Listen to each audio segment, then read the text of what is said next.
46வது சங்கீதம் 7வது வசனம். 46வது சங்கீதம் 7வது வசனம். சேனைகளின் கர்த்தர் நம்மோடு இருக்கிறார், யாக்கோபின் தேவன் நமக்கு. எல்லாரும் சேர்ந்து வாசிப்போமா? சேனைகளின் கர்த்தர் நம்மோடு இருக்கிறார், யாக்கோபின் தேவன் நமக்கு உயர்ந்த அடைக்கலமானவர். அடைக்கலமானவர் அப்படின்னா பாதுகாப்பளிப்பவர். யாக்கோபின் தேவன் நமக்கு பாதுகாப்பளிப்பவர் என்று அர்த்தம். இந்த சங்கீதத்தின் முதல் வசனத்தை வாசிங்க. இந்த சங்கீதத்தின் முதல் வசனம் என்ன சொல்லுகிறது? தேவன் நமக்கு பலனும் ஆபத்து காலத்தில் அனுகூலமான துணையுமானவர். ஆபத்து காலம் என்ற ஒன்றை சொல்லிட்டு தான் இந்த ஆபத்து காலத்துல இந்த யாக்கோபின் தேவன் நமக்கு உயர்ந்த அடைக்கலமானவர் என்று சொல்லி இருக்கிறது. என்ன ஆபத்து வரும் அப்படின்னும் வசனங்கள் சொல்லி இருக்கு. 2வது வசனத்துல பாருங்க, பூமி நிலை மாறினாலும், மலைகள் நடுச்சமுத்திரத்தில் சாய்ந்து போனாலும், ஜலங்கள் கொந்தளித்து பொங்கி அதன் பெருக்கினால் பர்வதங்கள் அதிர்ந்தாலும் நாம் பயப்படோம். இந்த வசனம் பழைய ஒரு டிரான்ஸ்லேஷன். இத தற்கால தமிழ் மொழிபெயர்ப்புல நான் வாசித்தேன், எனக்கு ரொம்ப பிடிச்சிருந்தது. உங்களுக்கு ஒருவேளை இந்த வேதம் வாசிப்பது கடினமா இருந்தால் இப்போ உள்ள மாடர்ன் டிரான்ஸ்லேஷன் பைபிளை நீங்க எடுத்து வாசித்து பார்க்கலாம், வாங்கி வாசித்து பார்க்கலாம். தேவைன்னா சொல்லுங்கன்னா உங்களுக்கு வாங்கி தாரேன். ரொம்ப இன்ட்ரெஸ்டிங்கா இருக்கும், நிறைய புரியும். இது 1880 பண்ண டிரான்ஸ்லேஷன். நம்ம வச்சிருக்கிற பைபிள் இருக்குல்ல, 1880 பண்ண டிரான்ஸ்லேஷன். கிட்டத்தட்ட 150 ஆண்டுகள் பழமையான பழக்கத்தில் இருந்த தமிழ் மொழிபெயர்ப்பு. இப்போ மாடர்ன் டிரான்ஸ்லேஷன்லாம் வந்திருக்கு. அது என்ன சொல்லுது பாருங்க, தேவன் நம் வல்லமையின் ஊற்றாய் இருக்கிறார், தொல்லைகள் சூழ்கையில் நாம் அவரிடமிருந்து எப்பொழுதும் உதவி பெறலாம். இந்த ஆபத்து காலத்தில் அனுகூலமான துணைன்னு சொல்லி இருக்குல்ல, அந்த 1வது வசனத்தின் பின்பகுதி. அது என்ன போட்டிருக்கு பாருங்க, தொல்லைகள் சூழ்கையில் நாம் அவரிடமிருந்து எப்பொழுதும் உதவி பெறலாம். எனவே பூமி நடுங்கினாலும், மலைகள் கடலில் வீழ்ந்தாலும் நாம் அஞ்சோம். கடல் கொந்தளித்து இருள் சூழ்ந்தாலும், பர்வதங்கள் நடுங்கி அதிர்ந்தாலும் நாம் அஞ்சோம். 7வது வசனம் சொல்லுது, சர்வ வல்லமையுள்ள கர்த்தர் நம்மோடு இருக்கிறார், யாக்கோபின் தேவன் நமது பாதுகாப்பிடம்.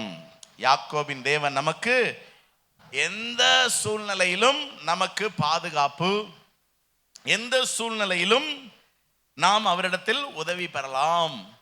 யார் அவர்? யாக்கோபின் தேவன். நமக்கு ஒருவரை வேதம் அறிமுகம் செய்கிறது, அவரிடத்தில் எந்த சூழ்நிலையிலும் நாம் உதவி பெறலாம் என்றும், அவர் நமக்கு பாதுகாப்பு அளிக்கிறவர் என்றும் வசனம் சொல்லுகிறது. யார் அவர்? யாக்கோபின் தேவன். யார் அவர்? யாக்கோபின் தேவன். நம் தேவனை அறிகிற அறிவு தான் நம்மளை இந்த உலகத்தில் ஆசீர்வாதமா வாழ வைக்கும். நம்ம பல ஆசீர்வாதங்களை இழந்து போறதுக்கு காரணம் என்னன்னா, அந்த தேவனை அறிகிற அறிவு இல்லாம பல நேரம் அவரை மறந்துடுறோம். நம்மளா எதையாவது ஒண்ண செஞ்சு கடைசியில சிக்கல்ல மாட்டினாலும் அதுல இருந்து தப்பு வைக்கிறதுக்கு யார் தான் வரணும்? அவர் தான் வரணும். இன்னைக்கு அவர் தன்னை நமக்கு வெளிப்படுத்த சித்தமா இருக்கிறார். அந்த யாக்கோபின் தேவன் யார் என்று யாக்கோபின் வாழ்க்கையிலிருந்து ஒரு 7 சத்தியங்களை உங்களுக்கு நான் சொல்லிக் கொடுக்க போகிறேன். முதல்ல அந்த குறிப்புகளை நான் உங்களுக்கு சொல்லிடுறேன். யாக்கோபின் தேவன் யார்? நம்மை ஆசீர்வாதத்திற்காக முன்குறித்தவர். 2வது, நம்மை தனிமையின் பாதையில் நடத்துகிறவர். 3வது, நம்மோடு உடன்படிக்கை செய்கிறவர். 4வது, நம்முடைய ஆசீர்வாதங்களை பெருகச் செய்கிறவர், நம்மை பெருகச் செய்கிறவர். 5வது, நம்மை பாதுகாக்கிறவர். 6வது, துரத்தப்பட்ட இடத்தில் நம்மை தூக்கி நிறுத்துகிறவர், அல்லது நாம் வெட்கப்பட்ட இடத்தில் நம் தலையை நிமிரச் செய்கிறவர், அல்லது நாம் எல்லாவற்றையும் இழந்த இடத்தில் நம்மை எல்லாவற்றாலும் நிரப்பி நிறுத்துகிறவர். அதான் 6வது குறிப்பு. 7வது குறிப்பு, நம்மை அவரோடு ஆள வைக்கிறவர். நம்மை ஆளுகை செய்கிறவர்கள் ஆக்குகிறவர், அல்லது அவரோடு நம்மை மேற்கொள்ள செய்கிறவர், நம்மை ஜெயம் கொள்ளுகிறவர்கள் ஆக்குகிறவர், நம்மை ஜெயிக்க வைக்கிறவர். 7வது குறிப்பு என்னது? நம்ம ஜெயிக்க வைக்கிறவர். 7வது குறிப்பு என்னது? நம்ம 7வது குறிப்பு என்னது? ஜெயிக்க வைக்கிறவர். ஒரு அல்லேலூயா சொல்லுங்க பார்க்கலாம். சோ இவர் யார்? யாக்கோபின் தேவன். வேகமாக நம்ம செய்தியை தியானிப்போம். முதல் சத்தியம் என்ன? நம்மை ஆசீர்வாதத்திற்காக முன்குறித்தவர். நீங்கள் ஆசீர்வாதத்திற்காகவே முன்குறிக்கப்பட்டிருக்கிறீர்கள். உங்களை கர்த்தர் எதற்கு முன்குறித்திருக்கிறார்? எதற்கென்று தெரிந்தெடுத்திருக்கிறார்? நீங்கள் ஆசீர்வாதமாய் இருப்பதற்கென்றே தெரிந்தெடுத்திருக்கிறார். ஈசாக்குக்கு 2 பிள்ளைகள். மூத்தவன் யார்? ஏசா. இளையவன் யாக்கோபு. மூத்தவன் யார்? இளையவன் யாக்கோபு. அப்பா யாரு? ஈசாக்கு. சரி, இந்த 2 பிள்ளைகள்ல யார் ஆசீர்வதிக்கப்பட வேண்டியவன்? ஏசா. ஏனென்றால் அவன் மூத்தவன். அவனுக்கு தான் சேஷ்ட புத்திர பாகம். சேஷ்ட புத்திர பாகம் என்பது தகப்பனுடைய ஆசீர்வாதம். தகப்பனுடைய ஆசீர்வாதம் நேரடியாக யாருக்கு தான்? மூத்தவனுக்கு தான். அது மட்டுமல்ல, அவனுக்கு சொத்துல 2 பங்கு உண்டு. நம்ம சட்டத்துல கூட முந்தி இருந்தது சொத்துல ஆண்களுக்கு மட்டும்தான் பங்கு என்று. இப்ப ஏதோ மாத்திருக்காங்கன்னு நினைக்கிறேன். அது மாதிரி இந்த சட்டத்துல சேஷ்டபுத்திர பாகம் என்பது அந்த மூத்தவனுக்கு சொத்துல எத்தனை பங்கு? 2 பங்கு. அது மட்டுமல்ல, அவன்தான் கோத்திரத்துக்கு தலைவனாக முடியும். அவன்தான் பட்டத்து இளவரசன். அவன்தான் வருங்கால முதலமைச்சர். அவன் அதற்காகவே பிறந்தவன். யாரு? ஏசா. ஆனால் இந்த யாக்கோபு ஆசீர்வாதத்திற்காக முன்குறிக்கப்பட்டவன். வித்தியாசம் புரியுதா? ஏசா ஆசீர்வாதத்திற்காக பிறந்தவன், யாக்கோபு ஆசீர்வாதத்திற்காக முன்குறிக்கப்பட்டவன். இதைத்தான் ஆண்டவர் நமக்கு சொல்றாரு. ஒருவேளை நீங்க ஆசீர்வாதத்திற்காக பிறந்தவர்களாக இல்லாமல் இருக்கலாம். நம்முடைய குடும்ப பின்னணி நிமித்தம் நாம் ஆசீர்வாதமாய் பிறக்காமல் இருந்திருக்கலாம், ஆசீர்வாதத்திற்காக பிறக்காமல் இருந்திருக்கலாம். ஆனால் நாம் ஆசீர்வாதத்திற்காக முன்குறிக்கப்பட்டவர்கள். வசனம் சொல்றேன் உங்களுக்கு. எபேசியர் 1:12 பாருங்க. எபேசியர் 1:12 வசனம் சொல்லுது, தமது சித்தத்தின் ஆலோசனைக்கு தக்கதாக எல்லாவற்றையும் நடப்பிக்கிற அவருடைய தீர்மானம். எல்லாவற்றையும் நடப்பிக்கிற அவருடைய, பாருங்க, இந்த உலகத்தில் இருக்கிற எல்லாவற்றையும் நடப்பிக்கிற அவருடைய, இந்த உலகத்தில் எல்லாம் யாருடைய தீர்மானம் நடக்குது? தேவனுடைய தீர்மானம். அந்த தீர்மானத்தின்படி நாம் முன்குறிக்கப்பட்டு கிறிஸ்துவுக்குள் சுதந்திரராயிருக்கிறோம். கவனிங்க, எவ்வளவு அழகா இருக்கு இந்த வசனம்.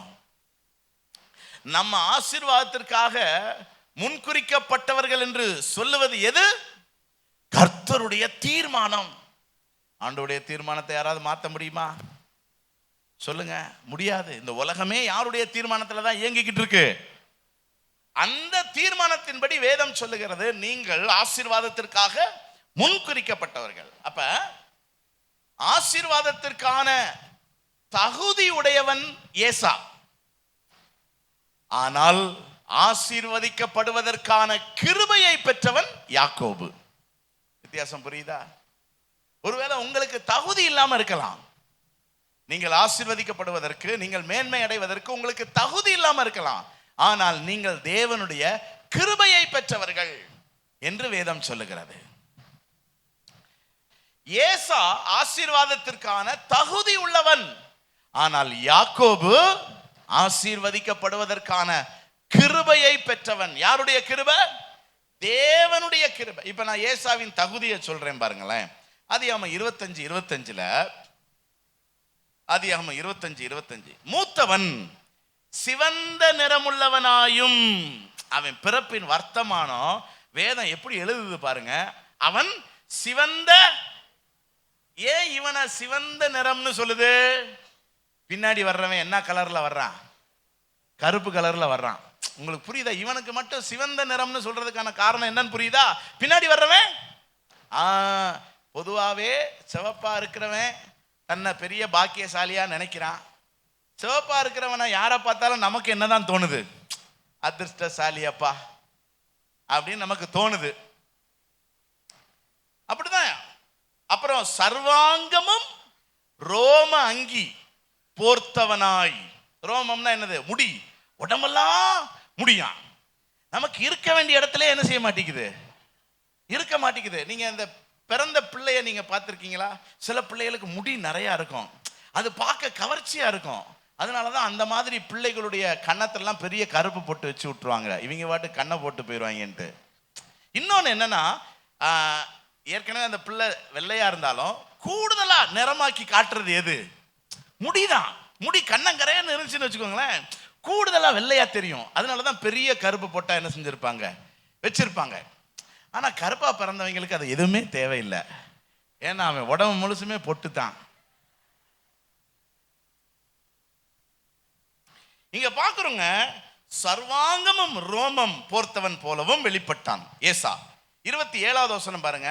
இந்த பிள்ளைகள் பெரியவர்களான போது ஏசா வேட்டையில் வல்லவன். பாருங்க, திறமசாலி. அம்பு எய்கிறதுல, ஈட்டி எய்கிறதுல திறமசாலி, சம்பாதிக்கிறதுல திறமசாலி. 28வது வசனம் பாருங்க. ஏசா வேட்டையாடி கொண்டு வருகிறது ஈசாக்கினுடைய வாய்க்கு ருசிகரமா இருந்ததினால் ஏசாவின் மேல் போதா குறைக்கு அப்பா வேற யாருக்கு தான் ஃபேவரா இருக்கிறாரு? இவன் ஏற்கனவே தகுதியுள்ளவன் ஆசீர்வாதத்திற்கு. போதா குறைக்கு அப்பாவுக்கு யாரை தான் பிடிக்குது?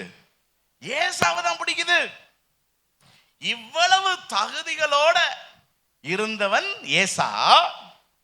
ஆனால் ஒன்ன விளங்கிக்கோங்க, கிருபை பெற்றவனுக்கு தான் காரியம் நடக்கும். தகுதியுள்ளவன் ஏதோ ஆசீர்வதிக்கப்படுற மாதிரி தெரியும், கடைசியில ஓவர் டேக் பண்ணிட்டு போறது யாராத்தான் இருக்கும்? கிருபை. கிருபை பெற்றவங்களாம் ஒரு அலையிலையா சொல்லுங்க பார்க்கலாம். நமக்கெல்லாம் தகுதி இல்லைன்ட்டு தான் ஆண்டவர் கிருபையில கொண்டு வந்து நிப்பாட்டி இருக்கிறாரு. பாருங்க, இப்ப நான் சொல்றேன் எப்படி கிருபை ஒர்க் அவுட் ஆகுது பாருங்களேன். ஒரு நாள் அப்பாவுக்கு யோசனை, நமக்கு கண்ணு தெரியாம போச்சு, எப்ப நமக்கு வாழ்க்கை முடியுமோ தெரியாது, அதனால நம்ம ஆசீர்வாதத்தை நம்ம சந்ததிகளுக்கு கடத்தி விட்டுருவோம். அப்ப அப்பாவுடைய ஆசீர்வாதம் யாருக்கு போகணும்? அதனால ஏசாவை கூப்பிட்டு, ஏசா இங்க வா, போய் அப்பாவுக்காக மான் வேட்டையாடிட்டு வந்து நல்லா சுக்கா வறுவல் போட்டு கொண்டு வா, நான் சாப்பிட்டுட்டு உன்னை நான் ஆசீர்வதிச்சிடுறேன், எனக்கு ஆயுசு முடிய போகுது, அதனால என் ஆசீர்வாதத்தை அடுத்த தலைமுறைக்கு நான் கடத்தணும். அடுத்த பட்டத்து இளவரசன் நீதான், அடுத்த கோத்திர தலைவன் நீதான், என்னுடைய சேஷ்ட புத்திரன் நீதான், எனக்கு மனசுக்கும் வாய்க்கும் பிடிச்ச ஆகாரத்தை கொடுக்கிறவன் நீதான், அதனால சென்று வேட்டையாடிட்டு வா அப்படின்னு சொல்லி அனுப்பி விட்டார். இங்க வீட்டுல அம்மா என்ன பண்ணா தெரியுமா? டக்குன்னு யாக்கோபு கூப்பிட்டா, இங்க வா யாக்கோபு, உங்க அப்பா ஆசீர்வதிக்க போறாராமா, நான் உங்க அப்பாவுக்கு பிடிச்ச மாதிரி ஆட்டுக்கறியை வறுத்து தாரேன், நீ கொண்டு போய் என்ன செய், கொடுத்த ஆசீர்வாதத்தை பெற்றுக்கொள் அப்படின்னா. இவன் உடம்பு முழுசும் முழு முழு முழு முழு முழுன்னு இருப்பான், முடியே கிடையாது. அப்ப இவன் சொன்னா, நான் எப்படிமா போக முடியும், நான் எப்படி போய் ஆசீர்வாதத்தை பெற்றுக்கொள்ள முடியும்? இன்னைக்கு நிறைய பேருக்கு அதான் கேள்வி. என்னைய கர்த்தர் எப்படி ஆசீர்வதிக்க போறாரு? ஆசீர்வதிக்கப்படுறதுக்கு என்கிட்ட என்ன இல்ல, ரோமம் ஒண்ணு இல்ல, ஆசீர்வதிக்கப்படுறதுக்கு தகுதி எதுவுமே இல்ல, படிப்பு இல்ல, பின்னணி இல்ல. என்ன செஞ்சாங்க தெரியுமா? அம்மா ஏசாவுடைய உடைய தூக்கி போட்டு அனுப்பி விட்டாங்க. யாருடைய உடையில போறான்? ஏன்னா அப்பாவுக்கு பரிச்சயமானவன் யார்? அப்பாவை திருப்திப்படுத்துகிறவன் யார்? அப்பாவுக்கு பிரியமானவன் யார்? அப்பா ஆசீர்வதிக்க சித்தம் கொண்டவன் யார்? அப்பா ஆசீர்வதிக்க சித்தம் கொண்டவன் ஏசா தான். ஆனா கர்த்தர் ஆசீர்வதிக்க சித்தம் கொண்டவன் ஏசாவின் உடைக்குள் இருந்த யாக்கோபு. இப்ப நமக்கு ஏதுங்க ஏசாவின் உடை? நமக்கு ஏசாவின் உடை இல்ல, இயேசுவின் உடை இருக்கிறது. யாக்கோபுக்கு மூத்த சகோதரன் ஏசா, நமக்கு மூத்த சகோதரன் யார்? இயேசு. சகோதரர்களை முதற் பேரானவராய் இருக்கும்படி என்று இயேசுவை பற்றி சொல்லப்பட்டிருக்கிறது ரோமர்ல. அப்ப அவர் தான் மூத்த சகோதரன். நமக்கெல்லாம் மூத்த சகோதரன் யாரு? இயேசு. இப்ப யோவான் 14வது அதிகாரம் 13வது வசனம் என்ன சொல்லி இருக்கு பாருங்க. யோவான் 14:13, என் நாமத்தினாலே எதை கேட்கிறீர்களோ. யார் சொன்னா? இயேசு. எந்த நாமத்துல கேட்கிறோம்? எந்த நாமத்துல இயேசு, எந்த நாமத்துல பிதாட்ட போறோம்? எந்த உடையில பிதாட்ட போறோம்? எந்த சாயல்ல பிதாட்ட போறோம்?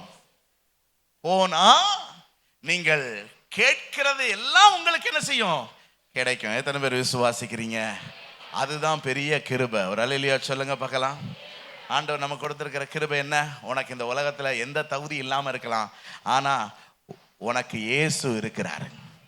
இயேசுவின் நாமத்துல உனக்கு எதை கேட்டாலும் என்ன செய்யும்? கிடைக்கும். ஒரு அல்லேலூயா சொல்லுங்க பார்க்கலாம். இப்ப மல்கியா 1:2 எடுத்து பாருங்களேன். ரொம்ப ஆசீர்வாதமான ஒரு வசனம்.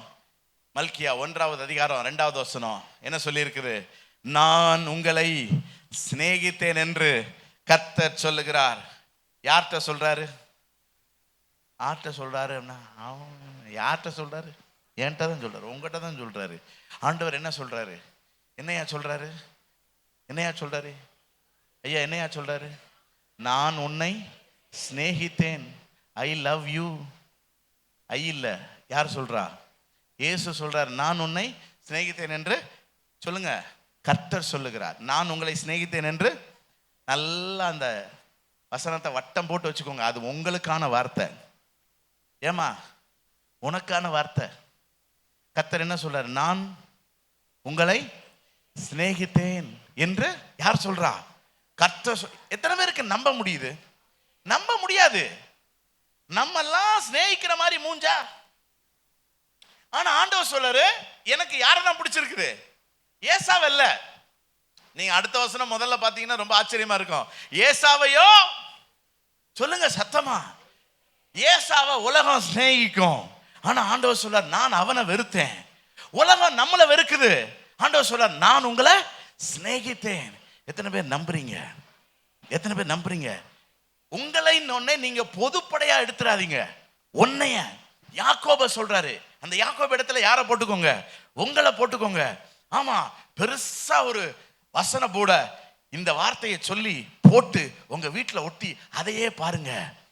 நான் உன்னை சிநேகித்தேன் என்று கர்த்தர் சொல்லுகிறார். அடுத்துதான் நம்ம கோண புத்தி வேலை வாக்குது. என்ன சொல்லுது அது? நீங்கள் எங்களை எப்படி சிநேகித்தீர் என்று கேட்கிறீர்கள். கேட்கிறீங்களா? நமக்கு விளங்க மாட்டேங்குது. அவர் சொல்றாரு, நான் உங்களை நேசிக்கிறேங்கிறாரு. நமக்கு என்ன செய்ய மாட்டேங்கி? விளங்க மாட்டேங்கி. ஆண்டவர் சொல்றாரு, ஏசா யாக்கோபுக்கு சகோதரன் அல்லவோ, ஆகிலும் யாக்கோபை நான். அந்த யாக்கோபுங்கிற இடத்துல உங்க பேரை போட்டுக்கோங்க. உங்க பேரை போட்டு சொல்லுங்க பார்க்கலாம். செல்வினை நான் சிநேகித்தேன். ஒரு அல்லேலூயா சொல்லுங்க பார்க்கலாம். ஆமா, ஒரு போர்டு செஞ்சு வீட்டில் மாட்டுங்க. அடுத்த முறை உங்க வீட்டுக்கு விசிட்டிங் வரும்போது அந்த போர்டு இருந்துச்சுன்னா நான் உங்களுக்கு பரிசு கொடுப்பேன். எங்க வீட்டில் நான் எழுதி போட போறேன், செல்வினை இயேசு நேசிக்கிறார். நம்புறவங்களோ ஒரு அல்லேலூயா சொல்லுங்க பார்க்கலாம். நம்புவீங்க? செல்வினை இயேசு நேசிக்கிறார்னா நம்புவீங்க. உங்க பேரை போடுங்க. இந்த வெளிப்பாடு உங்களுக்கு இருந்துச்சுன்னா உங்களுக்கு தாழ்வு மனப்பான்மை வரவே செய்யாதுங்க. உங்களுக்கு இந்த உலகத்துல பயமே இருக்காதுங்க. நீங்க எதுக்கு வெட்கப்படவே மாட்டீங்க. ஏன்னா பெரிய தேவன் என்ன செய்கிறார்? தகுதியுள்ள ஏசாவை அவர் நேசிக்கல. யாரை நேசிக்கிறாரு? கவனிங்க. ஒவ்வொரு முறை நம்ம வாழ்க்கையில தோல்வி அடையும் போதும் சாத்தான் பெருசா நமக்கு முன்னாடி கொண்டு வந்து நிறுத்துற இமேஜ் என்ன தெரியுமா? கர்த்தர் உன்னை கைவிட்டார், கர்த்தர் உன்னை நேசிக்கல, சபை உன்னை நேசிக்கல, எவனும் உன்னை நேசிக்கல, உன்னைய மாதிரி மோசமான பிறவி இந்த உலகத்துல எதுவும் கிடையாது. இந்த உலகத்துல எறும்பு கூட நல்லா இருக்குது, ஆனா நீ நல்லா இல்ல.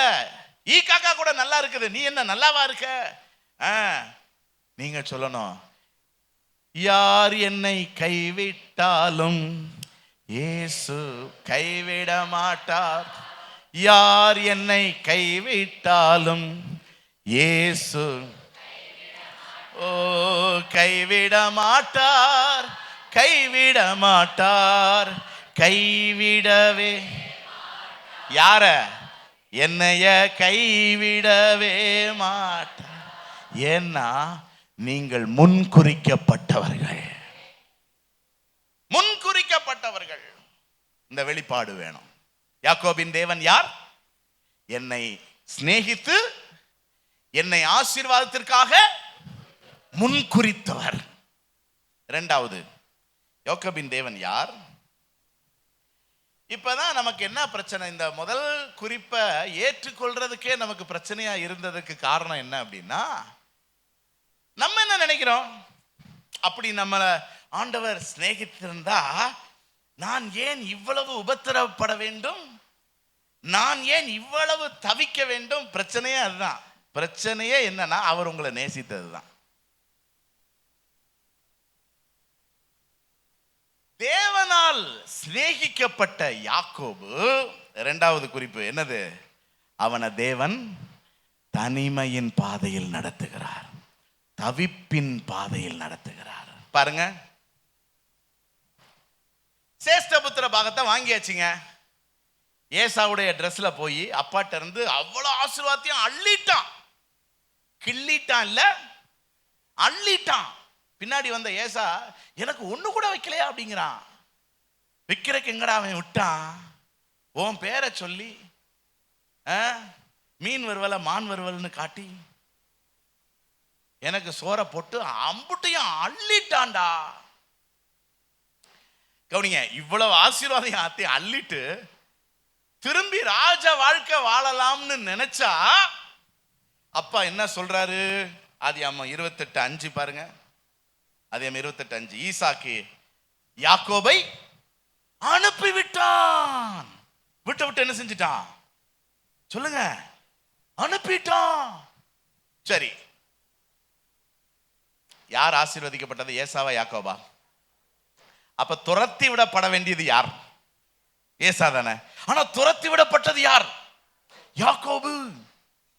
கவனிங்க, அப்பா ஈசாக்கு அவனை துரத்துறதுக்கான முகாந்திரமே கிடையாதுங்க. துரத்தணுங்கிற அவசியமே கிடையாதுங்க. எதுக்காக துரத்தினார்? காரணமே இல்லை. இப்ப அங்க ஒரு பக்கம் ஏசா அவனை பகைத்தான். ஆதியாகமம் 27:41 பாருங்க.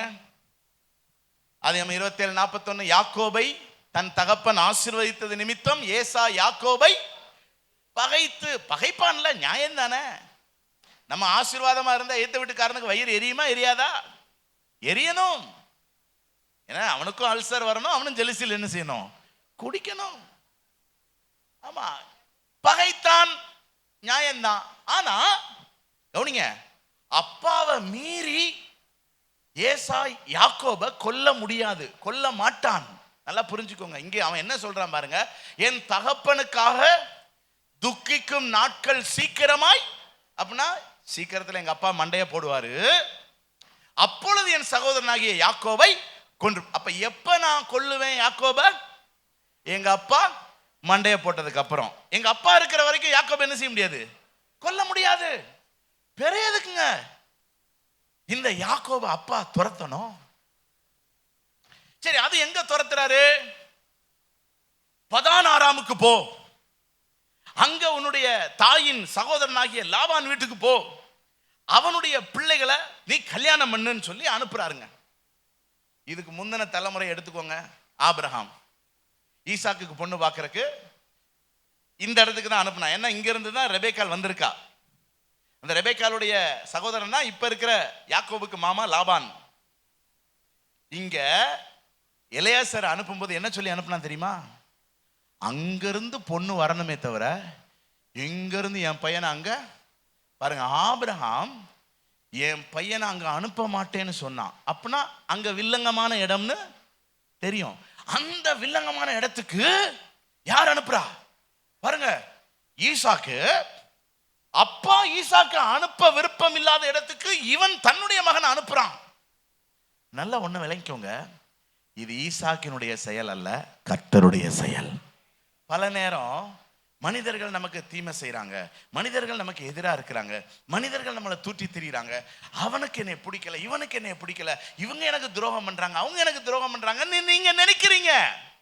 இல்ல, கர்த்தரே உங்களை இந்த தனிமையின் பாதையில், இந்த தவிப்பின் பாதையில் நடத்துகிறார்.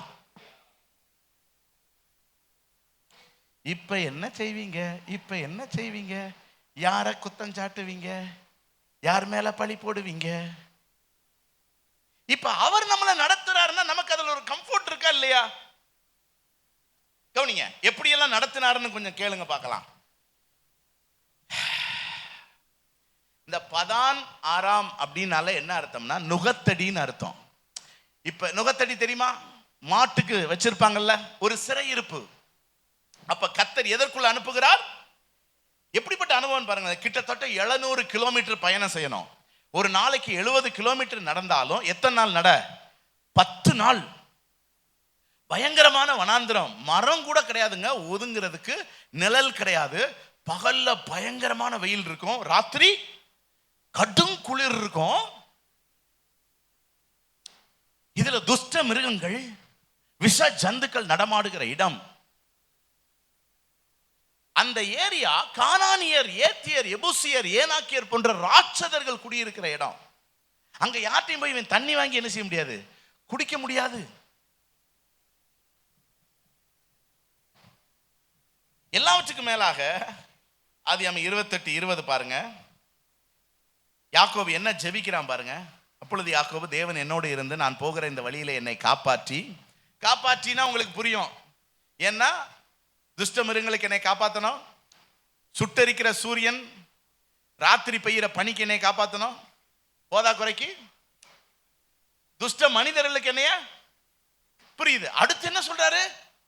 உன்ன ஆகாரமும் உடுக்க. அப்படின்னா என்ன அர்த்தம்?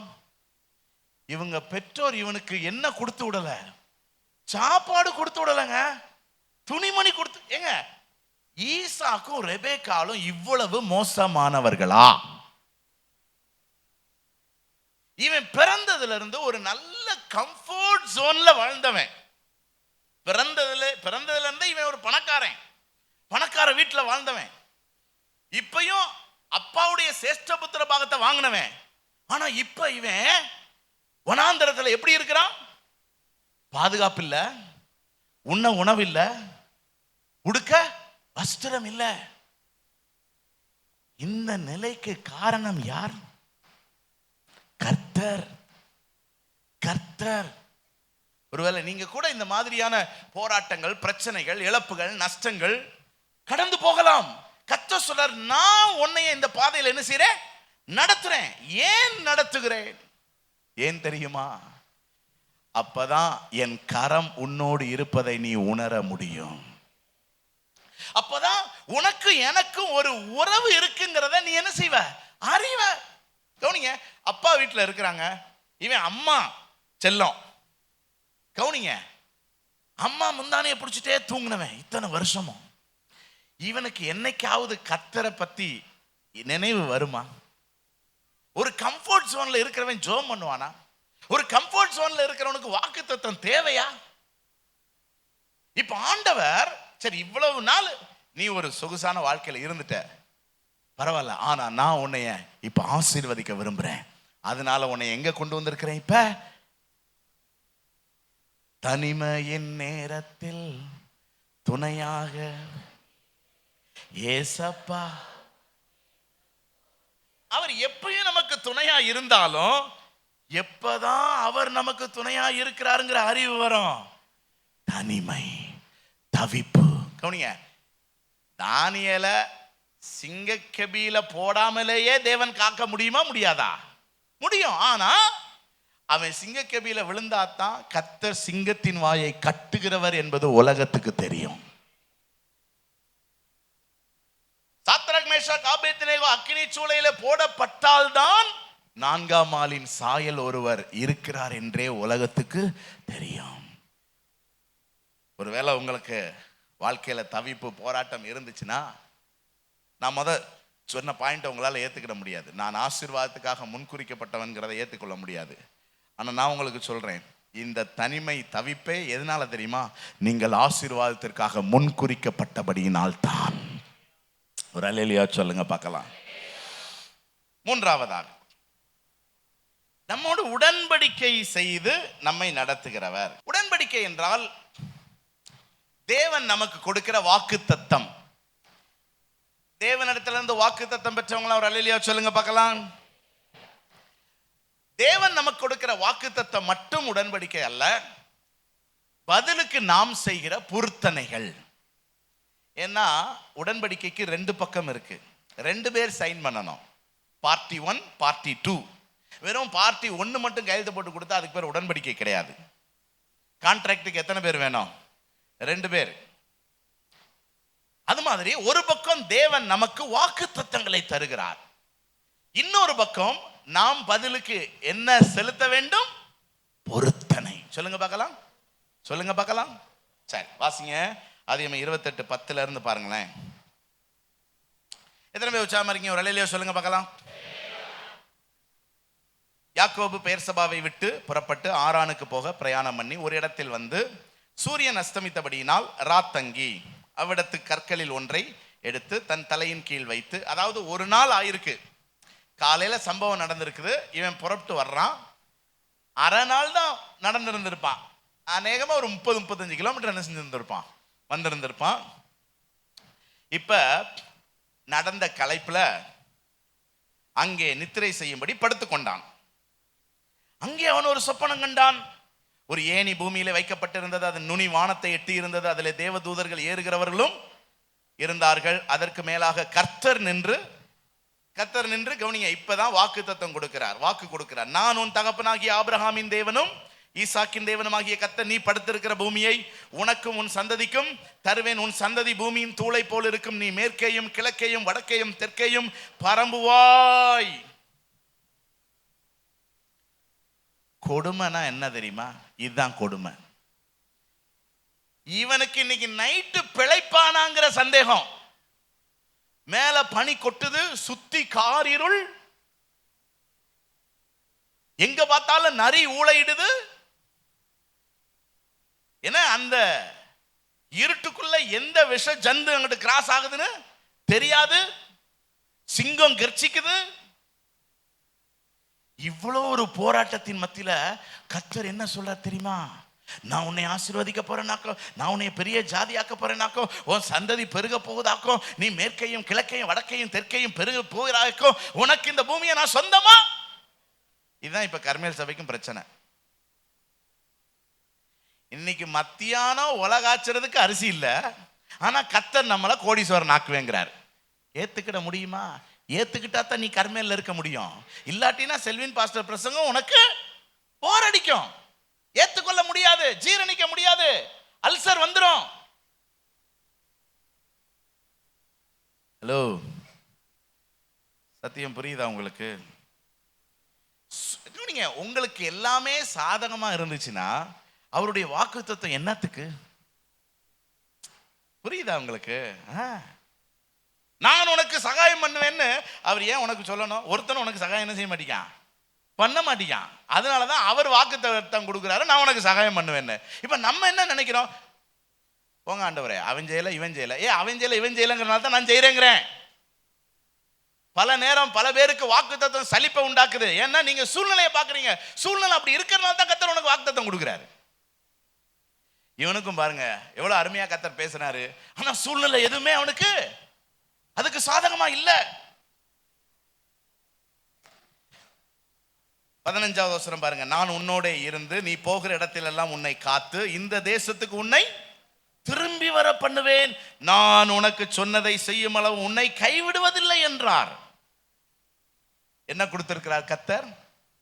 சொல்லுங்க சத்தமா. வாக்குத்தத்தம். வாக்குத்தத்தம் சொல்லுங்க பார்க்கலாம். சொல்லுங்க சத்தமா. வாக்குத்தத்தம் யாருக்கு? சூழ்நிலை சரியில்லாதவங்களுக்கு. வாக்குத்தத்தம் யாருக்கு? வாக்குத்தத்தம் யாருக்கு? சுகவீனமானவர்களுக்கு. வாக்குத்தத்தம் யாருக்கு? கடன் பிரச்சனையில இருக்கிறவங்களுக்கு. வாக்குத்தத்தம் யாருக்கு? தோல்வியில இருக்கிறவங்க. நான் சொல்றது புரியுதா? யாரெல்லாம் இந்த பிரச்சனையில இருக்கிறீங்க, யாரெல்லாம் இந்த சூழ்நிலை இருக்கிறீங்க, ஆண்டவர் உங்களுக்கு என்ன கொடுக்கிறார்? வாக்குத்தத்தத்தை பெற்றவங்கள ஒரு அல்லேலூயா சொல்லுங்க பார்க்கலாம். இப்ப உடன்படிக்கையின் ஒரு பக்கம் கையெழுத்தாகி விட்டது. ஆண்டவர் வாக்குத்தத்தம் கொடுத்திருக்கிறாரா? இந்த மாசம் ஆண்டவர் என்ன வாக்குத்தத்தம் கொடுத்தார் நமக்கு? நம்முடைய விசுவாசமே உலகத்தை ஜெயிக்கிற, நம்முடைய விசுவாசமே பிசினஸ்ல நம்மளை ஜெயிக்க வைக்கும், நம்முடைய விசுவாசமே கடலை தாண்டி செல்ல வைக்கும், நம்முடைய விசுவாசமே போராட்டங்களை, விசுவாசத்தால் நம்ம ஜெயிப்போம். அதான் இந்த மாசம் கத்த கொடுத்த வாக்குத்தத்தம். இந்த வருஷம் கத்த கொடுத்த வாக்குத்தத்தம் என்னது? கள்ள காப்பி. தேசமே பயப்படாதே மகிழ்ந்து சைன் பண்ணிட்டாரா கர்த்தர் ஒரு பக்கம். இப்ப கீழே பாருங்க, வாங்க கீழே. யாக்கோபு நித்திரை தெளிந்து விழித்த போது மெய்யாகவே கர்த்தர் இந்த ஸ்தலத்தில் இருக்கிறான், நான் இதை அறியாதிருந்தேன். அவன் பயந்து, இந்த ஸ்தலம் எவ்வளவு பயங்கரமா இருக்கிறது, இது தேவனுடைய வீடே அல்லாமல் வேற அல்ல, இது வானத்தின் வாசல் என்றான். அவன் தலையின் கீழ் வைத்திருந்த கல்லை எடுத்து தூணாக நிறுத்தி எண்ணெய் வார்த்து அதற்கு பெத்தேல் என்று பெயரிட்டான். 20வது வசனம் பாருங்க. இப்ப அடுத்த சைன், கான்ட்ராக்ட்ல இன்னொருத்தர் சைன் பண்றாங்க. எப்படி பாருங்க. அப்பொழுது யாக்கோபு, தேவன் என்னோடு இருந்து நான் போகிற இந்த வழியில என்னை காப்பாற்றி உண்ண ஆகாரமும் உடுக்க வஸ்திரமும் எனக்கு தந்து என்னை என் தகப்பன் வீட்டுக்கு சமாதானத்தோட திரும்பி வர பண்ணுவாரானால் கர்த்தர் எனக்கு தேவனாயிருப்பார். 1. 2வது, நான் தூணாக நிறுத்தின இந்த கல் தேவனுக்கு வீடாகும். 2. 3வது, தேவரீர் எனக்கு தரும் எல்லாவற்றிலும் உமக்கு தசமபாகம் செலுத்துவேன் என்று சொல்லி, இதுதான் இன்னொரு பக்கம் சைன் பண்றது. என்னது? பொருத்தனை. நீங்க எத்தனை பேர் பொருத்தனை பண்ணிருக்கீங்க? என்ன பொருத்தனை பண்ணிருக்கீங்க? எந்த பொருத்தனையில உத்தமமா இருக்கிறீங்க? அவர் வாக்குத்தத்தத்தில் உண்மையுள்ளவரா இருக்கிறார்.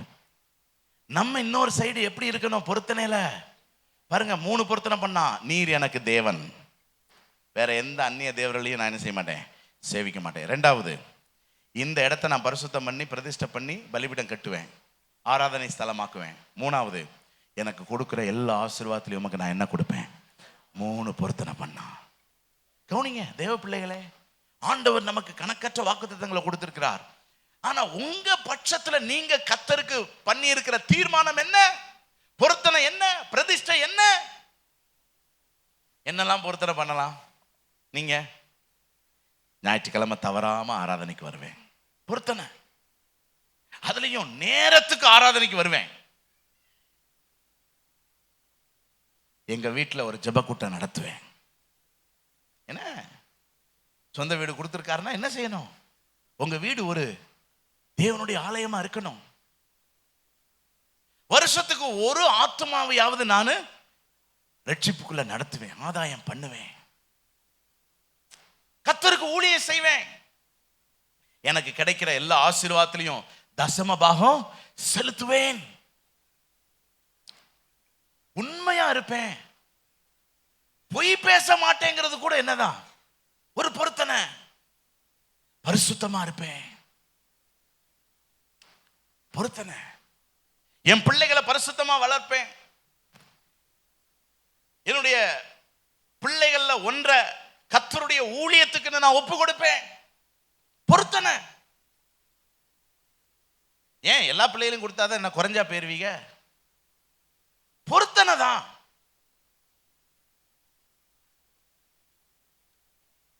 கவனிங்க, தேவன் வாக்குத்தத்தத்தில் உண்மையுள்ளவர். இந்த யாக்கோபுக்கு அதுக்கப்புறம் பார்த்தீங்கன்னா எந்தெந்த நேரம் என்னென்ன செய்யணுமோ அவர் கரெக்டாக செஞ்சார். ஆனால் பதிலுக்கு நம்ம என்ன செய்யணும்? நம்ம எடுக்கிற தீர்மானத்தில் உத்தமமாக இருக்கணும், உறுதியாக இருக்கணும். கொஞ்சம் கடந்த காலங்களில் சிந்திச்சு பாருங்க, எத்தனை தீர்மானத்தை தவறி இருக்கிறோம். ஏங்க தீர்மானத்தை நிறைவேற்றுறதுன்னு அவ்வளோ ஈஸியாக இருக்குமா? சரி, கர்த்தர் தான் வாக்குத்தத்தத்தை நம்ம வாழ்க்கையில் நிறைவேற்றுறதுன்னு அவளுக்கு ஈஸியான விஷயமா? நம்ம தீர்மானத்தில் உறுதியாக இருக்கணும். நான் சொல்றது புரியுதா? இப்போ ஒரு 3 தீர்மானம் பண்ணுங்க. இங்கே யாக்கோபு 3 தீர்மானம் பண்ணா, அது மாதிரி நீங்கள் ஒரு 3 தீர்மானம். கண்ணை மூடுங்க பார்க்கலாம், கண்ணை மூடுங்க, கண்ணை மூடி. ஆண்டவரே, ஒரு 3 தீர்மானம் உங்களுக்கு மனசில் என்ன ஏவப்படுகிறீங்களோ இன்னைக்கு பண்ணுங்க. ஆனால் உறுதியாக இருக்கணும். ஆமாம், ஒரு 3 பிரதிஷ்டை பண்ணுங்க, 3 தீர்மானம், 3 பொருத்தனை. உங்கள் பிஸ்னஸ்க்காக இருக்கலாம், உங்கள் குடும்பத்துக்காக இருக்கலாம், உங்கள் தனிப்பட்ட சுகத்துக்காக இருக்கலாம், உங்கள் பரிசுத்த ஜீவியத்துக்காக இருக்கலாம், ஊழியத்துக்காக இருக்கலாம். ஒரு 3 பொருத்தனை பண்ணுங்க. ஆண்டவர்கிட்ட சொல்லுங்க, ஆண்டவரே, இது வரைக்கும் நான் சில பொருத்தனைகள்லாம் பண்ணி நான் நிறைவேற்றாமல் இருந்திருக்கிறேன். ஆனால் இன்னைக்கு இந்த பொருத்தனையில் நான் உறுதியா இருப்பேன், உண்மையா இருப்பேன், உத்தமமா இருப்பேன். ஆமென். ஒரு அல்லேலூயா சொல்லுவோமா? எத்தனை பேர் தீர்மானம் பண்ணியிருக்கிறீங்க? அப்ப இதான் உடன்படிக்கை, இதான் தேவனுக்கு உங்களுக்குமான ஒரு உறவு. நான்காவதாக, நம்முடைய ஆசீர்வாதங்களை பெருக செய்கிறவர். யாக்கோபின் தேவன் யார்? நம்முடைய ஆசீர்வாதங்களை, எல்லாரும் சத்தமா சொல்லுங்க, நம்முடைய ஆசீர்வாதங்களை. ஏற்கனவே நான் சொன்னேன், தேவனுடைய பிள்ளைகளுக்கு எல்லாமே சாதகமா இருக்காது. எல்லாம் சாதகமா இருந்தா தேவன் நமக்கு எதுக்கு? ஏதோ ஒரு பாட்டு உண்டுல்ல, நினைத்ததெல்லாம் நடந்து விட்டால் தெய்வம் ஏதும் இல்லை. உலகத்தானுக்கே அந்த அறிவு இருக்கு. இப்ப கர்த்தர் எதற்காக நமக்கு வெளிச்சமாய் இருக்கிறார்? நாம் காரிருளில் போகிறோம், ஆகவே தான் அவர் வெளிச்சமாய் வருகிறார். அவர் எதுக்கு 4ஆம் ஜாமத்தில் நடந்து வரணும்? நேர்த்திக்கடனா அவருக்கு? நம்ம எதிர்காலத்தில் பயணம் செய்கிறோம், ஏன் நம்ம கூடவே இருப்பேங்கிறாரு? நமக்கு சூழ்நிலைகள் பாதகமா இருக்கிறதுனால. இப்ப யாக்கோபு போய் சேர்ந்த இடம் யாரு? லாபான் மாமா. எந்த மாமா? லாபான் மாமா. லாபான்னா என்ன அர்த்தம் தெரியுமா? வெள்ளை உள்ளம்னு அர்த்தம். லாபான்னா என்ன அர்த்தம்? வெள்ளை உள்ளம். உடனே நீங்க நினைக்கலாம், அப்ப நல்லவன் தானே? அதுதான் பிரச்சனை. இவன் பயங்கரமான ஏமாத்துக்காரன், ஆனா பேர் என்னது? வெள்ளை உள்ளம். அப்ப என்ன இவனுக்கு சிக்கல்னா, இவன் செய்யற எந்த குட்டு நட்டையும் உலகம் என்ன செய்யாது, நம்பாது. அப்ப இவன்ட்ட போய் யாரு சிக்கிட்டா? சரி, இப்ப இவனுக்கு ராகேல பிடிச்சிருந்தது, போய் மாமாட்ட கேட்டான், மாமா மாமா அவன் பொண்ணை கொடு. அவன் பாருங்க, அவன் வெள்ளை உள்ளம், அதனால அவன் வில்லங்கமா என்ன யோசித்தான்னா, நீ 7 வருஷம் எனக்கு வேலை செய்ய, என் பொண்ணை உனக்கு தந்துடுறேன். இப்ப இவன் போய் அந்த ஊர்ல இருக்கிற மத்தவங்கட்டெல்லாம் சொல்றான், பொண்ணை கேட்டா 7 வருஷம் வேலை பார்க்க சொல்றாரு, என்னங்க நியாயம்? ஊர்ல இருக்கிறவங்க என்ன சொல்றான்? லாபனை பத்தி தப்பா பேசாத, அவன் யாரு? வெள்ளை உள்ளம். அவனை மாதிரி நல்லவன் இந்த ஊர்ல ஒருத்தனுமே கிடையாது, அவன் சொன்னா செய்வான், அவன் ரொம்ப உண்மையுள்ளவன். இவனும் நம்பி 7 வருஷம் ஆடு மேய்ச்சான். மேய்ச்சிட்டு இப்ப பொண்ணை கேட்டான். மாமா தடபடலா கல்யாண விருந்தெல்லாம் ஏற்பாடு பண்ணி செய்யறாரு. ஆமா, போர்டுல கூட போட்டுருந்துச்சு வெளியே, யாக்கோபு வெட்ஸ் ராகேல். உடனே இவனுக்கு என்னன்னா, ஆமா உண்மையிலே இந்த ஊர்க்காரங்க சொல்ற மாதிரி லாபான் யாருதான்? வெள்ளை உள்ளந்தான் போல அப்படின்ட்டு இவனும் மாப்பிள்ளை ட்ரெஸ்ல போய் இறங்கிட்டான். அடுத்த நாள் காலையில பார்த்தா அக்காக்காரி லேயால் காப்பி கொண்டு வரா. இவன் கேட்டான், ஏமா உன் தங்கச்சி எங்க? நீ எதுக்கு எனக்கு காப்பி கொண்டு வர? ஏன் நான் கொண்டு வரக்கூடாதா? நான் தானே கொண்டு வரணும். ஏன் உன் தங்கச்சியிலமா கொண்டு வரணும்? மூஞ்சில குத்த, என் தங்கச்சி வர உமக்கு கேக்குதா? என்னம்மா சொல்ற? என்னைய தானையா கல்யாணம் பண்ண? உன்னையவா? கவனிங்க, இவன் போய் ஊரு பஞ்சாயத்தை கூப்பிட்டு, என்ன நீங்க லாபான் வெள்ளை உள்ளம், நீங்க பாருங்க என்ன பண்ணிட்டாருன்னு. எவ்வளவு மோசமானவன் பேசாத, அவன் யாரு? வெள்ளை உள்ளம். அவனை பத்தி தப்பா பேசாத, அவன் எதை செஞ்சாலும் எப்படித்தான் செய்வான், சரியாத்தான் செய்வான். எங்க லாபான கூப்பிடு. என்னையா நீ ஏதோ செஞ்சிட்டேன்னு சொல்றான், உன்னை எல்லாரும் நல்லவன்ல நினைச்சுக்கிட்டு இருக்கிறோம். ஆமாயா நான் நல்லவன் தான்யா. இவனுக்கு என் இளைய மகளை கொடுக்க கூடாதுன்னா கொஞ்சம் கூட கிடையாதுயா. இவனை நான் ரொம்ப நேசிக்கிறேன், ஆனா மூத்தவ இருக்க இளையவனை கொடுக்க கூடாது, அதனாலதான் மூத்தவளை கொடுத்தேன். அந்த பாவத்துக்கு நான் பரிகாரமா என் இளையவளை என்ன செய்யறேன், கொடுக்குறேன். ஆனா அவரை இன்னொரு 7 வருஷம் வேலை பார்க்க சொல்லுங்க. சரி, நீ இவனும் ராகேல் மேல வச்ச பிரியத்தினால 7 வருஷம் திரும்ப ஆடு மேய்க்கிறேன்னு சொல்லி இந்த ரெண்டையும் மேய்க்கிறதோட சேர்ந்து ஆடையும் என்ன செஞ்சுக்கிட்டு இருக்கான், மேய்ச்சிக்கிட்டு இருக்கான். மாமா ஒரு நாள் கூட 5-10 கூட என்ன செய்ய மாட்டேங்கிறாரு. இவன் ஊரெல்லாம் போய், என்னங்க எங்க மாமா 5-10 கூட செலவுக்கு தர மாட்டேங்கிறாரு அப்படின்னா, அவரை பத்தி தப்பா என்ன செய்யாத, அவர் யாரு? வெள்ளை உள்ளம், கள்ளங்கபடம் இல்லாதவர். அவர் எதை செஞ்சாலும் சரியாத்தான் செய்வாரு. உனக்கு என்ன குறை வச்சிருக்கிறாரு? நீ என்ன வேணாலும் உங்க மாமாட்ட என்ன செய்யலாம், கேட்டு வாங்கிக்கலாம். பாரு, உனக்கு 2 பொண்ணு எக்ஸ்ட்ரா 2 சப்ஸ்டியூட் வேற. எவ்வளவு நல்லவன் உலகத்தான் சொல்றான், இவனுக்கு உள்ள புழுங்குது. 14 வருஷம் ஆடெல்லாம் மேய்ச்சாச்சு, இவனுக்கு குடும்பம் பெருசாயிருச்சு, செலவுக்கு என்ன கிடையாது, காசு கிடையாது. மாமா எனக்கு ஏதாவது சம்பளம் கொடுங்கன்னா, உனக்கு எதுக்கு சம்பளம், அதான் வீட்டில் சாப்பிட்டுக்கிட்டு தானே இருக்கிற, உன் பிள்ளைகள்லாம் எங்கள் வீட்டில் சாப்பிட்டுக்கிட்டு தானே இருக்கு, உனக்கு என்ன குறை, என்ன காசு வேணுமோ என்கிட்ட கேட்டு வாங்கிக்கோ, கேட்டு வாங்க மாப்பிள்ள அப்படிங்கிறான். கேட்டா என்ன சொல்லுவாரு, எதுக்குன்னு கேட்பாரு, விளக்கம் கொடுத்துருக்கா. ஏன்னா அவன் யாரு, வெள்ளை உள்ளம். எப்படி சிக்கியிருக்கான் பாருங்களேன். சரி, போதாக்குறைக்கு என்ன என்ன என்ன கணக்குன்னு பாருங்க. இப்ப 14 வருஷம் முடிஞ்சு, இப்ப வந்து கேட்கிறான், மாமா எனக்கு சம்பளம் கொடுங்க. அதான் நியாயம் மாப்பிள்ள, 14 வருஷம் 2 பிள்ளைகளுக்கு வேலை பார்த்துட்டேன், இனி நான் சம்பளம் தரேன். இந்த சம்பளத்தை பத்தி அவன் என்ன சொல்றான் பாருங்களேன்.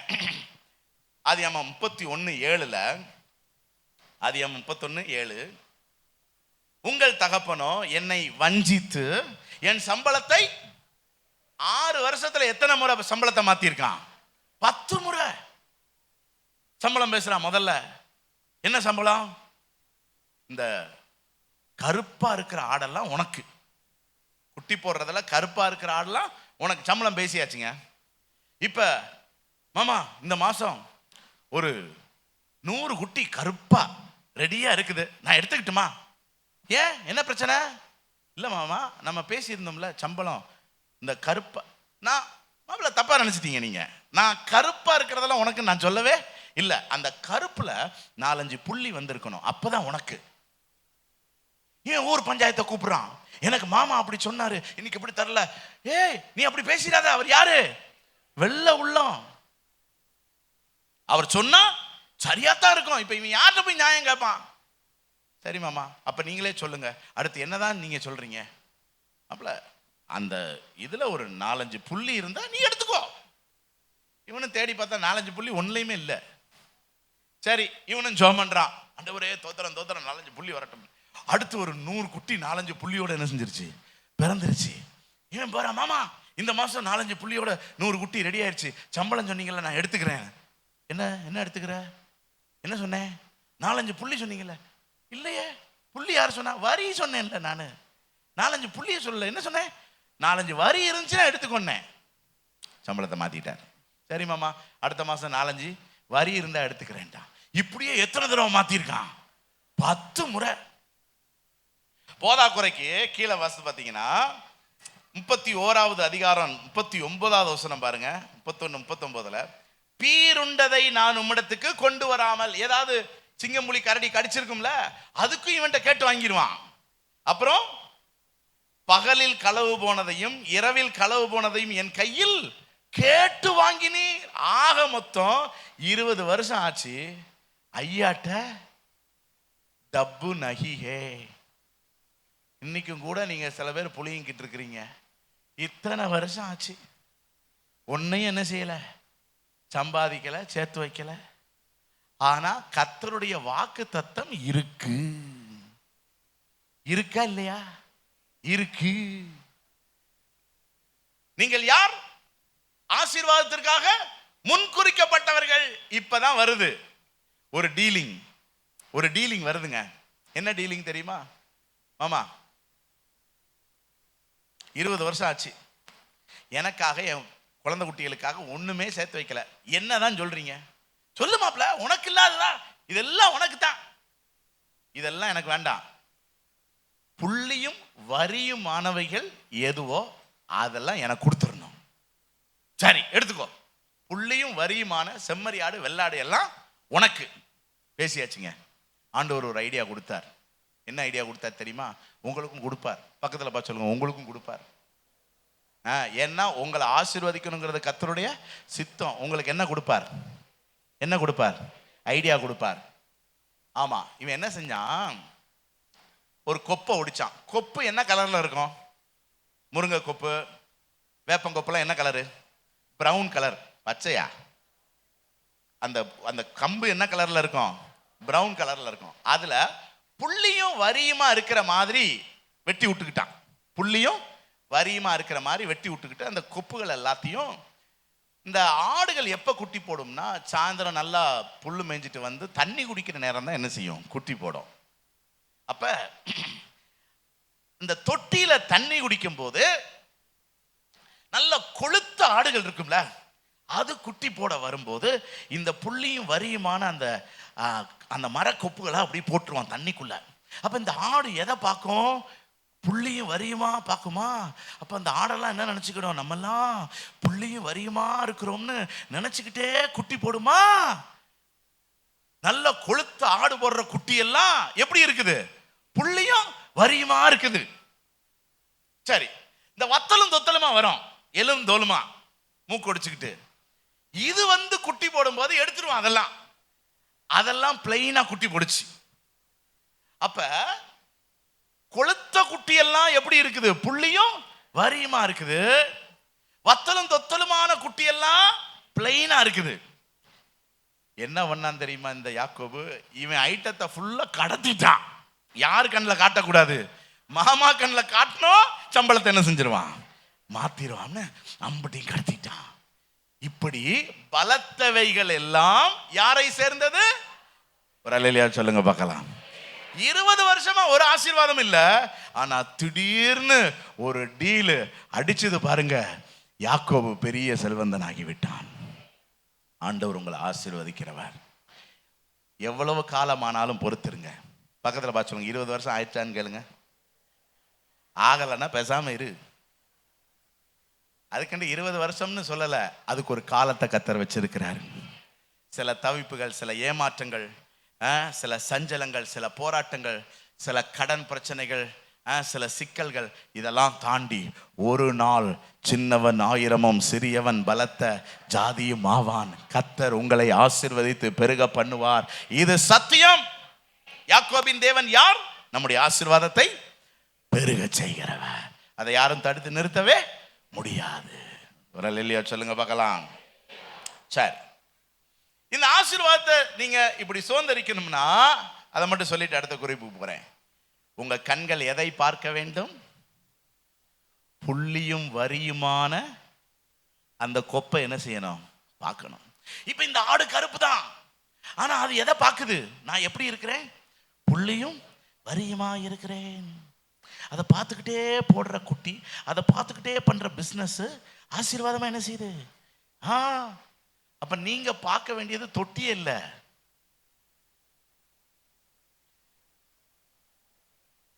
இதுல உங்களை பத்தி என்ன போட்டிருக்கு, அவன் நீர்கால்களின் ஓரமாய் நடப்பட்டு தன் காலத்தில் தன் கனியை தந்து இலையுதிராது இருக்கிற.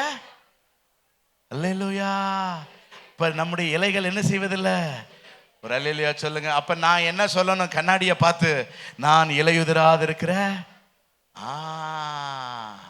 அப்ப முடி கொட்டின உடனே எனக்கு வயசாயிடுச்சுன்னு அர்த்தமா இல்ல, உன் வயது திரும்ப. ஏங்க வசனம் சொல்லுதுங்க, நீ பனையை போல செழித்து லீபனோன்ல. கவனிங்க, நீ பெரிய கடனாளி தான். வாசல்ல நின்று கடன்காரன் உன்னை என்ன செஞ்சுக்கிட்டு இருக்கான், கூவிக்கிட்டு தான். ஆனா நீ வசனத்தை பார்த்து சொல்லணும், நான் கடன் கொடுப்பேன், கடன் வாங்க மாட்டேன். நான் சொல்றது புரியுதா உங்களுக்கு? நீங்க ரொம்ப ரியலிஸ்டிக்கா பேசாதீங்க, ரொம்ப அறிவாளித்தனமா நினைக்காதீங்க. வேதத்தை பேசுங்க. வேதம் உங்களுக்கு என்ன சொல்லுதோ அதை சொல்லுங்க. நீங்க நோயாளி தான், ஆனா நீங்க சொல்லணும், காண்டாமிருகத்து கொத்த பலன் எனக்கு உண்டு. என்ன அதத்தான் உங்களை எதை பார்க்க சொல்றாரு கர்த்தர், புள்ளியும் அதை பாரு. உன்னுடைய ஆசீர்வாதம் அப்படியே இருக்கும், உன்னுடைய பெருக்கம் அப்படியே இருக்கும். சொல்லுங்க பார்க்கலாம். என் மனைவி மனைவின்னு பாருங்களேன், சலசலப்பு. என் வீட்டோரங்களில் கனி தரும் கொடி, என் பிள்ளைகள் பந்தியை சுற்றிலும். அப்ப நீங்க உங்க பிள்ளைகளை அறிவில்லாதவன், எருவு மாடு இப்படி சொல்லணுமா, அல்லது என் பிள்ளைகள் பந்தியை சுற்றிலும் ஒளிவுமர கன்றுகளை போல இருப்பாங்க? புரியுதா? கர்த்தர் சீயோனிலிருந்து என்னை ஆசீர்வதிப்பார். நான் ஜீவனுள்ள நாளெல்லாம் வாழ்வை காண்பேன், நானும் என் பிள்ளைகளும் இஸ்ரவேலிலே அற்புதங்களாகவும். இதைத்தான் நீங்க சொல்லணும். ஒரு அல்லேலூயா சொல்லுங்க பார்க்கலாம். உங்க கண்ணு எதை பார்க்கணும்? வசனத்தை பார்க்கணும். ஆசீர்வாதம். ஒருவேளை இது வரைக்கும் அப்படி இல்லாம இருந்திருக்கலாம். இதுதான் இன்னைக்கு உங்களுக்கு கர்த்தர் கொடுக்கிற ஒரு ஆசீர்வாதத்திற்கான ஐடியா, உங்க செழிப்புக்கான ஐடியா. நான் சொல்றது எத்தனை பேருக்கு புரியுது? ஆமா. ஆபிரகாம் பாருங்க, வானத்து நட்சத்திரங்களை ஆண்டவர் காட்டினார். ஒரு பிள்ளை கூட இல்லை, ஆனா நட்சத்திரத்தை பார்க்க சொன்ன. நீ பாடுறா, உன் சந்ததி இவ்வளவா எண்ணி முடியாததா இருக்கும். அப்ப அன்னையில இருந்து ஆபிரகாம் எதை பார்த்துக்கிட்டு இருக்கான்? நட்சத்திரத்தை பார்த்துக்கிட்டு இருக்கான். இப்போ ஆபிரகாம் அடுத்த வருஷம் நீ ஒரு பிள்ளையை அணைத்து கொண்டிருப்பாயின்னொன்னே அவனுக்கு அது பெருசாவே தெரியல. நான் எதை பார்த்துக்கிட்டு இருக்கேன்? எண்ணி முடியாத பிள்ளைகளை பார்த்துக்கிட்டு இருக்கேன். ஒரு பிள்ளை பிறக்க போறது என்ன பெரிய விஷயமா? அவனுக்கு அந்த ஒரு பிள்ளை பிறக்க போகுதுங்கிறது சர்ப்ரைஸே இல்லை. ஏன்னா என் சந்ததி எண்ணி முடியாததா இருக்கும். நீர் எத்தனையோ தான் தரப்போறீரு? ஒன்னதான் தரப்போறீரு. எவ்வளவு பெரிய விசுவாசம் பாருங்களேன். அப்போ உங்க விசுவாசம் எதுல வளரணும்னா இன்னில இருந்து எதை பாருங்க? சூழ்நிலையை பார்க்காதீங்க. எதை பாருங்க? வசனத்தை. வசனம் உங்களுக்கு என்ன சொல்லுது? உங்க பிசினஸ்க்கு என்ன சொல்லுது? உங்க குடும்பத்துக்கு என்ன சொல்லுது? நம்முடைய ஊழியத்துக்கு என்ன சொல்லுது? நம்முடைய ஊழியத்துக்கு என்ன சொல்லுது? சின்னவன் ஆயிரமும் சிறியவன் ஒரு பலத்த ஜாதி கர்மேலுக்கு வரப்போகுது. அதுக்காகத்தான் பெரிய கானான் தேசத்தை வாங்கி வச்சிருக்கிறோம். அங்க ஒரு பிரம்மாண்டமான பில்டிங் என்ன செய்ய போறோம்? கட்ட போறோம். உலகத்தில் இருக்கிற அவ்வளோ பேர் நம்ம பில்டிங்கை வேடிக்கை பார்க்க வர போறான்.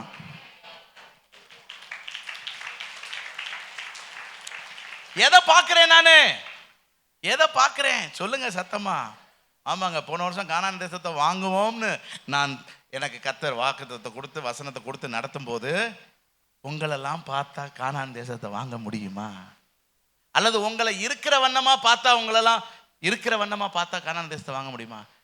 ஆமா, இன்னைக்கும் எனக்கும் ஆச்சரியமா இருக்குது. நம்ம சபையில இருக்கிற அந்த திட்டங்களை கேட்ட பல பேருக்கு ஆச்சரியமா இருக்குது. என்ன நம்ம சபையில பிளான் பண்ணோம்? 1,00,000 கொடுக்குற 100 பேர்னு சொன்னோம். இந்த அனௌன்ஸ்மெண்ட்டை கேட்ட சில சபையாருக்கு நம்பவே முடியல. என்ன பாஸ்டர் இவ்வளோ தைரியமா உங்க ஆட்கள்கிட்ட 1,00,000 கேட்குறீங்க, உங்க ஆட்கள் கோச்சுக்கு இல்லையா? எங்க ஆட்களை வத்தலும் தொத்தலுமா நான் பார்க்கல. எங்க ஆட்கள்லாம் கொளுத்த கன்றுகள். அதான் பலத்த ஜாதியால நான் பார்த்துருக்கிறேன். லட்சாதிபதியா பார்க்கிறேன் உங்களை. ஏன்னா செழிப்பா பார்க்கிறேன், வசனத்திலிருந்து பார்க்கிறேன். கர்மேல் செழிப்பான தோட்டம். கர்த்தர் உங்களை ஆசீர்வதிப்பார், கர்த்தர் உங்களை பெருக பண்ணுவார். இன்னைக்கு நடந்திருக்கா இல்லையா? இதுதான் ஒரு பெரிய சாட்சி. ஸோ எதை பார்க்கணும்? இல்லாததை பார்க்காதீங்க, வசனத்தை பாருங்க. புரியுதா? சரி, சுருக்கமாக நான் சொல்லிடுறேன். 5வது, நம்மை பாதுகாக்கிறவர். கர்த்தர் நம்ம என்ன செய்கிறவர்? இந்த லாபான் இருந்து இவன் என்ன செஞ்சிட்டான்? நைட்டோட நைட்டா சொல்லாம கொள்ளாம ஓடிப்பிட்டான். ஏன்னா லாபான் யாரு? மறக்க மாட்டீங்க நினைக்கிறேன். லாபான் யாரு? வெள்ள உள்ளம். நைட்டோட நைட்டா சொல்லாம ஓடிப்பிட்டான். எல்லாம் ரொம்ப மோசமானவன். அந்த ஊர்ல அவன் தான் பெரிய ஆளு. அதனால அவன் வெறி கொண்டு வர்றான், இவனை ஏதாவது செஞ்சிருன்ட்டு. ஆனா கர்த்தர் என்ன பண்ணாரா? வசனத்தை வாசிங்க. 24 வசனம், 31-24. அன்று ராத்திரியிலே தேவன் லாபானுக்கு சொப்பனத்தை தோன்றி, நீ யாக்கோபோட நன்மையே அன்றி தீமை என்ன செய்யக்கூடாது. பாருங்க, நமக்காக யார் பேசுறா? கர்த்தர். இப்ப யாக்கோபுக்காக பேசுறதுக்கு வேற யாராவது இருக்காங்களா? ஏன்னா லாபான் தான் பெரிய ஆளு. அவன் இவன் மேல கோவப்பட்டானா தாங்க முடியாது. ஆனா யாருக்காக யார் பேசுறா? நமக்காக கர்த்தர். இன்னைக்கு உங்களுக்கு சொல்றாரு, உங்களுக்காக வழக்காடுகிற ஒருத்தர் இருக்கிறாரு, உங்களுக்காக பரிந்து பேசுகிற ஒருவர். அப்ப உங்களுக்கு விரோதமா ஒருத்தன் வர்றான்னா ஒருத்தர் குறுக்க நிப்பார். அவர் தான் யாரு? யாக்கோபின் தேவன், நம்முடைய தேவன். 6வது, துரத்தப்பட்ட இடத்தில் தூக்கி நிறுத்துகிறவர். வெட்கப்பட்ட இடத்தில் நம்மை தலை நிமிரச் செய்கிறவர். ஆதியாகமம் 32:10 ஒரு ரொம்ப அருமையான வசனம். அடியேனுக்கு தேவரீர் காண்பித்த எல்லா தயவுக்கும் எல்லா சத்தியத்துக்கும் நான் எவ்வளவேனும் பாத்திரன் அல்ல. நம்மளும் ஒரு நாள் சொல்லுவோம் இந்த மாதிரி. இப்பவே நம்ம நிறைய பேர் சொல்றதுக்கான சூழ்நிலைகள் இருக்குது. நான் கோலும் கையுமாய் இந்த யோர்தானை கடந்து போனேன். இந்த யோர்தான் தான் கானானுடைய எல்லை. இப்ப இவன் வீட்டுல இருந்து புறப்பட்டு வந்தான்ல, அவன் தேவனுடைய தரிசனத்தை பார்த்ததெல்லாம் கானானுக்குள்ளதான். அதுக்கப்புறம் இவன் ரொம்ப நாள் டிராவல் பண்ணி வெளியே வந்து யோர்தானை தாண்டும் போது கானான் முடிஞ்சிருது. கர்த்தர் கொடுத்த வாக்குத்தத்தம் எல்லாம் உள்ளதான் இருக்கு. இப்ப இவன் வெளியே போறான். எப்படி போறான்? வெறும் கோலும் கையுமாய் போறான். வெறும் கோலும் கையுமாய் போறான். கவனிங்க, இப்ப திரும்பி அதே யோர்தானுக்கு வரான். அதாவது என்ட்ரன்ஸ்க்கு வரான், கானானுடைய என்ட்ரன்ஸ்க்கு வரான். ஏன்னா இந்த தேசத்தை தானே கர்த்தர் தருவேன்னாரு. ஒரு நாள் இந்த தேசத்தை விட்டு அவன் போக வேண்டியதா இருந்துச்சு. ஆனா திரும்ப இப்ப இந்த தேசத்துக்குள்ள வரும்போது அவன் சொல்றான், என்னை கர்த்தர் எப்படி ஆசீர்வதிச்சிருக்கார்? 2 பரிவாரங்கள். பரிவாரம்னா என்ன தெரியுமா? ஒரு ராஜாவினுடைய சொத்து தான் பரிவாரம். பரிவாரம்னாலே ஒரு ராஜாவினுடைய சொத்து. சொல்லுவாங்கல்ல, அந்த ராஜா படை பரிவாரங்களோட வந்தான்னு. ஒரு ராஜா, அப்ப 2 பரிவாரம்னா 2 ராஜாக்களுக்கு இருக்கிற அந்த சொத்து தான் இப்ப யாக்கோபினுடைய சொத்து. இதுக்கு ஒரு விளக்கம் மட்டும் கொடுக்குறேன் பாருங்களேன். இப்ப வந்த உடனே ஏசா இவனை எதிர்பார்த்து வர்றான், எதிர்நோக்கி வர்றான். இவனுக்கு ஏசாவுக்கு ஏற்கனவே ஒரு பூர்வ ஜென்ம பகை இருக்குல்ல. இப்ப அந்த ஏசாவுக்கு இவன் ஒரு வெகுமதி அனுப்புகிறான். 32வது அதிகாரம் 13ஆம் வசனம் பாருங்க. 32:13. தன் சகோதரனாக ஏசாவுக்கு வெகுமானமாக, வெகுமானம்னா என்னது? கிஃப்ட். என்ன அனுப்புறான்? 200 வெள்ளாடு, 20 வெள்ளாட்டு கடா, 200 செம்மறியாடு, 20 ஆட்டுக்கடா, பால் கொடுக்கிற 30 ஒட்டகம், அவைகளின் குட்டி, 40 கடாரி, 10 காளை, 20 கோழிக்கை கழுதைகள், 10 கழுதை குட்டிகள். ஏ அப்பா, பெரிய லிஸ்ட். இப்ப அந்த கழுதை குதிரை எல்லாம் விட்டுருங்க, ஒட்டகத்தை மட்டும் எடுத்துக்கிடுவான். அந்த காலத்துல ஒரு ஒட்டகம்ங்கிறது இன்னைக்கு இருக்கிற ஆடி காருக்கு சமம். எத்தனை ஒட்டகம்? ஒரு ஒட்டகம் ஆடி காரு. அவ்வளவு பெரிய பணக்காரன் தான் ஒட்டகம் வச்சிருப்பான். இப்ப எத்தனை ஒட்டகத்தை இவன் கிஃப்டா கொடுக்குறான். ஒட்டகம் மட்டுமில்ல, ஒட்டகம் குட்டி வேற. எத்தனை ஆடிக்காரு? கொஞ்சம் கற்பனை பண்ணி பாருங்களேன். ஹலோ, யாக்கோபு அவ்வளவு பெருசா ஆசீர்வதிச்சவர் நமக்கு ஒரு கார் தர மாட்டாரா? கவனிங்க, நீங்கெல்லாம் கார் நிறுத்தணும்ட்டு தான் கானான் தேசத்தை அங்க வாங்கி போட்டிருக்கோம். தூரமா இருக்குன்னா நீங்க ஒன்றும் யோசிக்க வேண்டிய அவசியமே இல்லை. நமக்காகத்தான் ரிங் ரோடு போடுறாங்க. சம்முன்னு பைபாஸ்ல என்ன செய்யலாம், நீங்க வரலாம். முடிஞ்ச உடனே அங்கேயே பெரிய ரெஸ்டாரண்ட் வச்சிருப்போம், பிள்ளை குட்டிகளோட பரிவாரங்களோட. சம்முன்னு உட்காந்து நல்லா சாப்பிட்டு சாயந்தர கூட்டத்தையும் அட்டன் பண்ணிட்டு நீங்க நைட்டு வீட்டுக்கு போய் நல்லா தூங்கலாம். புரியுதா உங்களுக்கு? கர்த்தர் எப்படி ஆசீர்வதிக்கிறார்னு புரியுதா? கிஃப்டா. நீங்க கிஃப்ட் எவ்வளவு கொடுப்பீங்க? 101, 200, 101 நீ 202ல எழுதணும். அதுவும் 201, 301, 501. ஏன் 505ன்னு எழுதுனா குறைஞ்சா வருவேன். ஆனா இவன் கிஃப்டா எவ்வளவு கொடுக்குறான்? ஐயோ, அந்த அளவுக்கு கர்த்தர் இதே இடத்துலதான் வெறும் கோலும் கையுமா நின்னவன்.